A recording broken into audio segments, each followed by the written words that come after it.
I've sailed on more than 25 Caribbean cruises on all the major North American cruise lines and learned a lot of valuable lessons in the process.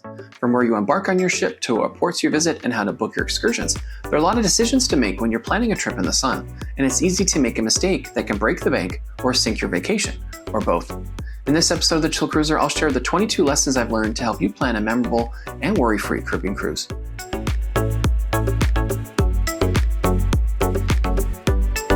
Hey cruisers, Andrew from Toronto, Canada here. Welcome to The Chill Cruiser, where I explore cruising from a chill perspective. Today I'm going to explore the 22 lessons I've learned after more than 25 Caribbean cruises. I've sailed all over the Caribbean on all the major lines, and I've learned a lot of lessons along the way. You have to make a lot of decisions when you're planning your cruise and when you're on board your ship, and it's easy to make a mistake that can ruin a part or all of your vacation.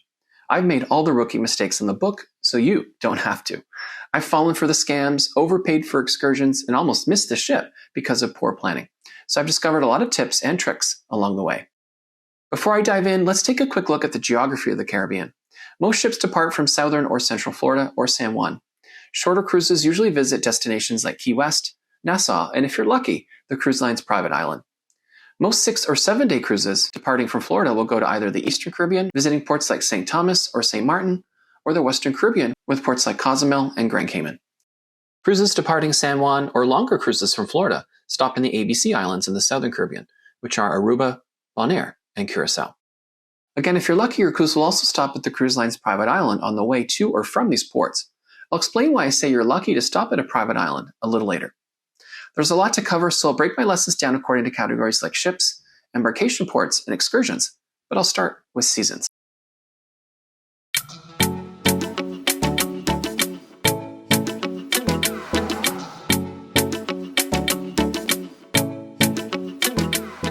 When you're thinking of cruising to the Caribbean, it's important to know that there are 2 seasons. There's the dry season from December to May, which is the most popular time to be there because of great weather with little rain. Then there's the wet season from June to November, which is generally hotter, much more humid, and there's always the underlying risk of a hurricane impacting your itinerary, which I'll cover shortly. I've cruised in both seasons, and it is more pleasant to be there in the dry season, but that doesn't mean you still can't have a great time in the wet season. It's definitely hotter and muggier, but there's usually a nice breeze to partially offset things. With all that said, it's a good idea to check the weather for the ports you're considering so that you know what to expect. If you're looking for a tropical vacation in the summer wet season, I would also consider cruising to Bermuda, not just the Caribbean. Bermuda is actually one of my favorite cruise itineraries for several reasons. First is that Bermuda is a beautiful and safe country with stunning beaches and lots of British charm. Second is that Bermuda cruises usually depart from New York City or Boston, which are easier to get to if you live in the Northeast, and you get the opportunity to experience these fantastic cities before and after the cruise. In New York, that also means sailing by the Statue of Liberty. Bermuda itineraries are usually much more relaxing and laid back because they start with 2 sea days, then you dock for 1 or 2 nights in Bermuda, so you have lots of time to explore. Even better, you can pay one price to use Bermuda's network of ferries and buses to get around. I mentioned that the wet season happens to coincide with hurricane season. My next lesson is that it is safe to sail during hurricane season as long as you're comfortable with the chance that your itinerary might change. Ships will always change their course to avoid any severe weather. If there's a risk the ship will get close to a hurricane or a major storm on its route, it'll alter its course to steer well clear of the storm system. If that means missing one of the ports on your itinerary, it'll be substituted with a port that won't be affected. You might stay longer in one of your other ports or just have an extra sea day. In rare cases, it might mean that your itinerary is shortened or extended because of poor weather at or near the disembarkation port. I was on a transatlantic cruise headed to Fort Lauderdale, and because Hurricane Milton was forecast to hit on the day we were scheduled to disembark, our cruise was extended by 2 days, and we sailed off the coast of Cuba until the storm passed. So if you're just looking to cruise on island time during hurricane season, then you're fine. But if there are specific islands that you really want to visit, I would look at itineraries in the dry season instead. A lot of people like to cruise during the holiday season between Christmas and New Year's. One of my final thoughts from a seasonal perspective is to be warned that you pay a premium to sail the Caribbean during the holidays, often as high as 50 to 75% more than cruises before or after the holiday period. The demographics of the cruise will also be very different than a typical cruise on that cruise line and ship. The number of kids usually increases exponentially, even on adult-focused lines like Celebrity and Holland America. If you're okay with these changes, then you'll love celebrating the holidays at sea. If you're not, I would definitely avoid holiday cruises.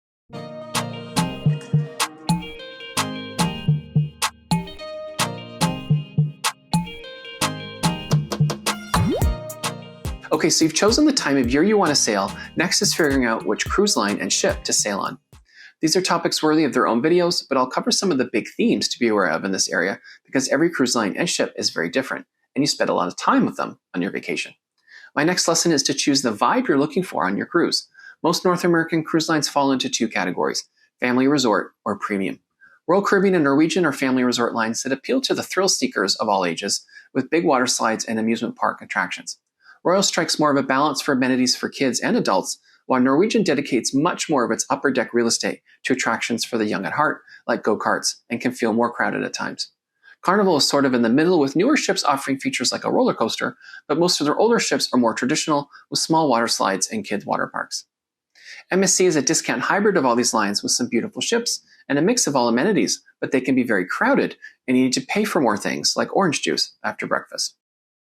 Margaritaville at Sea offers a very chill but fun experience to multi-generational families on its Islander ship out of Tampa. If none of that sounds appealing, then you should consider a premium line.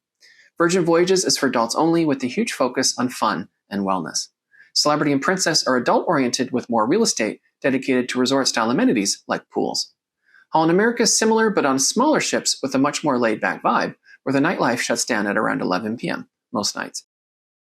Once you've picked your cruise line, my next lesson is to pay attention to the amenities on the ship you're considering. You're going to spend a lot of time on the ship, so make sure it has the amenities you're looking for while you're at sea. From a chill perspective, that might mean an adult pool or sun deck, or a thermal suite with the hydrotherapy pool, which is my favorite feature. Not all ships in the same cruise line are created equal. Older ships are generally smaller with fewer amenities and may be very outdated. Most of the cruise lines are guilty of focusing on their newer ships and waiting way too long to update their oldest ships. If you like to spend a lot of time in the pool, make sure there are enough pools for the guest count on the ship. I was on Norwegian Joy and I couldn't believe there were only these two small pools for the entire ship, which had more than 4,000 people. Princess, on the other hand, has a ton of pools. Their older ships have 5 public pools throughout their upper decks. My next lesson is to research the cost of the onboard services you plan on buying, like drinks and internet, and bake them into your overall budget, because they can add up fast. Costs vary dramatically from cruise line to cruise line. I calculated the cost of getting a package for drinks, streaming internet, and gratuities on 6 lines, and as you can see here, the cost per day of the cruise varied from as low as $65 a day on Princess to more than double that on Royal Caribbean. Packages don't always make sense, which is why cruise lines love to sell them. So if you're considering one, make sure you're getting value compared to buying things a la carte. You can use calculators like this one offered by the site Cruise Mommy that tells you whether a drink package makes sense for the cruise line you're considering based on what you would normally drink.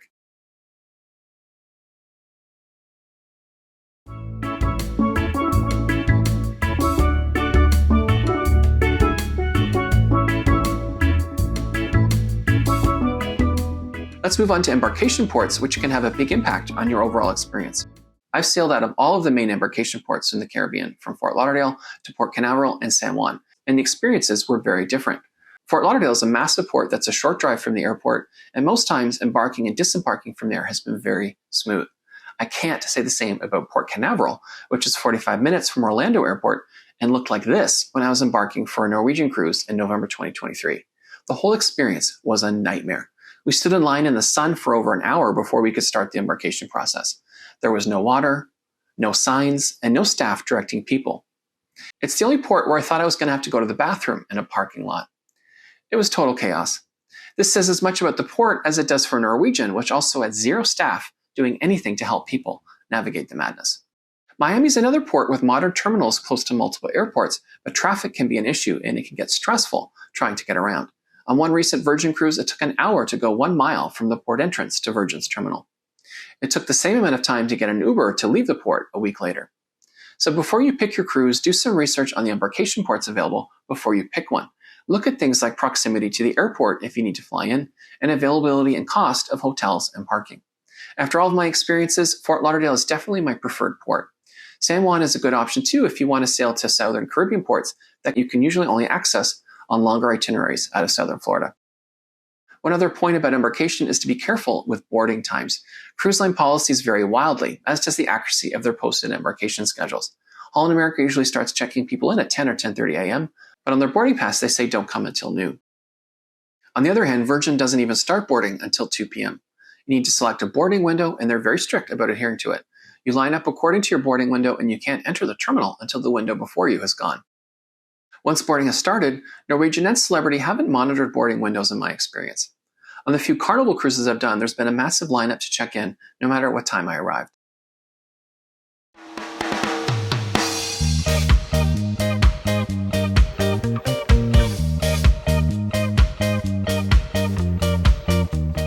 Okay, let's move on to a more fun topic, and that's destination ports. The good news is that most Caribbean ports are beautiful with a variety of attractions. The bad news is that cruise lines don't make it easy to understand what's available at each port and how to get around. Their websites are focused on selling you shore excursions, and if you get any materials on board, it's usually a shopping map. A good resource for understanding each port is the website What's in Port. They have information on amenities and services available in the port terminal and its proximity to local attractions. The forums on Cruise Critic can also help you get answers to questions about specific attractions and service providers. There are forums dedicated to each port, so if a question you have hasn't already been covered, you can post it and get answers from fellow travelers who have already been there. You can also ask your preferred AI agent to make a port guide for your particular cruise. Just give it the details you want for each port, like how to get around, local attractions, average weather for that time of year, and so on. One of the biggest lessons I've learned about the Caribbean is that some ports are easier to enjoy than others. Some ports have beaches and pools right off the pier, and others require a tender boat and a 20-minute cab to access the same amenities. You can loosely group the ports into 4 categories, each with a pier, meaning the ship can dock right by the terminal and you can walk off the ship, or tender, meaning the ship has to anchor and send tender boats to shuttle you to the pier. The first category is a traditional port where the terminals are usually like a strip mall with various jewelry and craft stores. The local town or city is right outside the terminal, but if you want to go to a beach or any local amenities, you either need to book a shore excursion or take a cab to drive 10 or 15 minutes. St. Thomas and St. Kitts are traditional ports with a pier. St. Martin is a traditional port where the local attractions are a $10 water taxi or 20-minute walk away. This is one of the ports where I got scammed, which I'll cover later on. Grand Cayman is a traditional port with tender boats.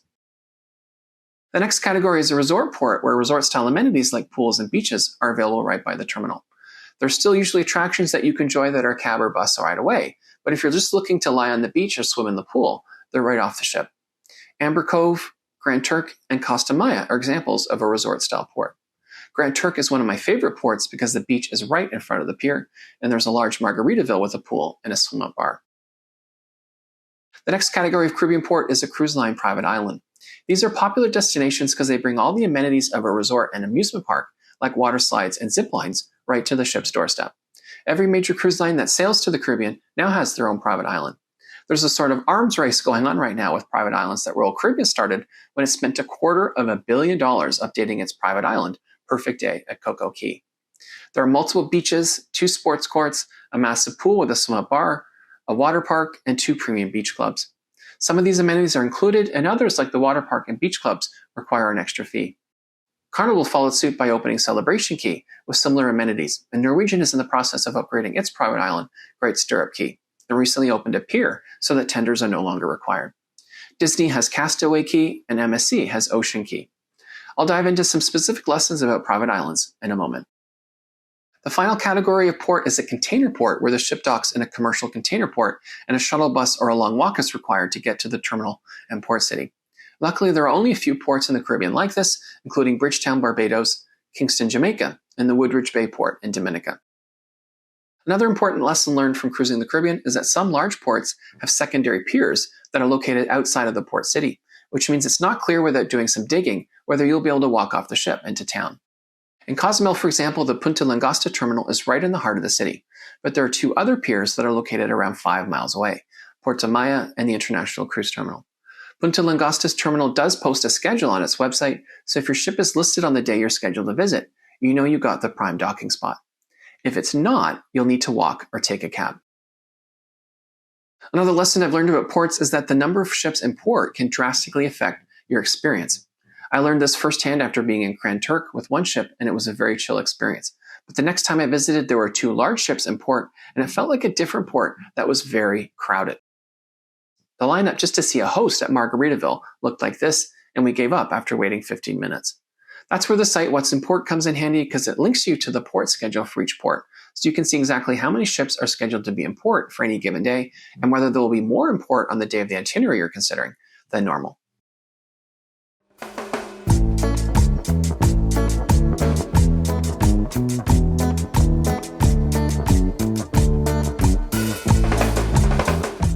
Now that we've covered ports in general, let's focus on private islands. The first lesson is that it's usually a treat to stop in these ports because there's so many amenities a short walk away, and because you don't need to spend money to have a great day. The cruise line usually offers a barbecue lunch in the least, and on islands like Perfect Day, there are massive food venues with expanded menus like tacos and grilled sandwiches. There are amenities available for an extra fee if you're looking for thrills or a more refined beach club experience, but you don't need to pay those fees if you just want to lie on the beach or swim in a pool and enjoy a simple barbecue lunch. If you're considering one of the amenities that do require an extra fee, then you definitely need to book them in advance, especially for amenities that are available in limited quantities like pool or beach cabanas. When I looked at the upgrade options for Perfect Day at Coco Cay about a month before my cruise, one cabana type was already sold out and other types had only one remaining. Perfect Day had so many upgrade options, it can get confusing. They have beach clubs that require an entrance fee, but they also offer cabanas in those areas that require an even higher fee, and it can get confusing, making sense of everything. If you're considering a cruise that stops at Perfect Day, don't miss my 101 video that walks you through the neighborhoods and different types of upgrades available. My last lesson about private islands is that some cruise lines honor your onboard drink package while you're on the island, while others will not. Royal Caribbean, Celebrity, Princess, and MSC will honor your drink package at their respective islands, but Norwegian Cruise Line, Holland America Line, and Carnival will not. This is good information to have when you're thinking about buying a beverage package with these cruise lines.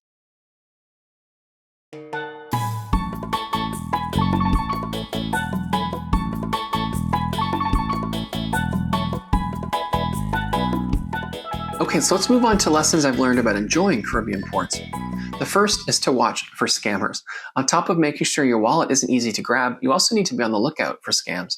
I've fallen for several scams on Caribbean cruises, and each time it was paying for a service that either didn't exist or not buying the service from the official source. For example, when I was in St. Thomas buying a bus ticket to a beach, the bus driver said the price included a return trip, but I found out on the way back that you have to pay for each way. When I was in St. Martin looking to pay for the water taxi, a guy was collecting money, so I thought he was the guy giving out tickets. But it turned out he was literally just collecting money, and I had to pay again when I found the person who was actually issuing tickets. So when you have your wallet out to pay for service, double check that you're paying an official source. And if there are services like a return trip included in the price, make sure you get a ticket or some kind of physical confirmation that that's actually the case. If you're looking at doing an excursion in a particular port, make sure you research third-party options before buying them from the cruise line. Companies like Shore Excursions Group usually offer the same excursion in smaller groups at a significant savings to what cruise lines charge, and they offer a guarantee that they'll get you back to the ship on time. All you have to do is select your cruise from the homepage, and they'll show you the options they offer for your itinerary. Use this link to check them out, and you'll support my channel. Another company to consider is Viewtour, which offers excursions all over the world. Just make sure you look at options that are specific to cruise ships or offered in the vicinity of the port's cruise terminal. If you're looking for a resort-like experience in a traditional port, then a great option to consider is a day pass for a local resort. A day pass usually allows you to enjoy the amenities of a large resort and sometimes includes food and drinks. Sites like resortpass.com are a great way to find out what's available in each port. If you have a late flight on disembarkation day, they're also a great resource to finding hotels to hang out in for the day instead of wasting away at the airport. Royal Caribbean recently opened a day resort in Nassau called the Royal Beach Club, where guests on its ships can get unlimited food and drinks for $100. Royal Caribbean is planning to open similar resorts in Cozumel, Santorini, Greece, and Lalipa in the South Pacific over the next year. My favorite beach club in the Caribbean is in Cozumel at a chill day resort called Nachi Cocoon. For $69, you get full access to the entire resort, which has a pool with a swim bar and a beautiful beach. Servers are everywhere offering unlimited drinks and a delicious 3-course lunch. They cap the number of people every day to ensure it's always relaxed and never crowded, so reservations are a must. The website is on your screen and in the description. A must-try excursion in the Caribbean is a catamaran. I tried one for the first time in St. Lucia and loved it. The boat usually takes you to a great spot for snorkeling, and then on the way back, the boat turns into a party with rum punch flowing and great music. You can buy catamaran excursions from vendors like Shore Excursions Group, or sometimes even directly from a service provider. When in doubt about what to do in a particular port, you can usually have a great day simply by hiring a cab for a few hours. Most cab drivers are usually only too happy to show you their country and take you to local attractions that interest you. They can usually take you to most, if not all, of the places that a shore excursion does for the same price without the crowds. My last lesson is if you can't figure out what to do at a particular port, sometimes staying on the ship makes the most sense, especially if you're looking for a relaxing day. You get to enjoy the ship's amenities with fewer crowds. On-ship attractions like water slides have little to no lineups. Loungers by the pool are easier to get, and you don't need to wait for a drink. So those are all the biggest lessons I've learned cruising the Caribbean. I hope they were helpful. If you're looking for other ways to up your cruising game, then don't miss my video with my top 10 ways to save time and money while cruising here. Thank you for watching, and happy cruising.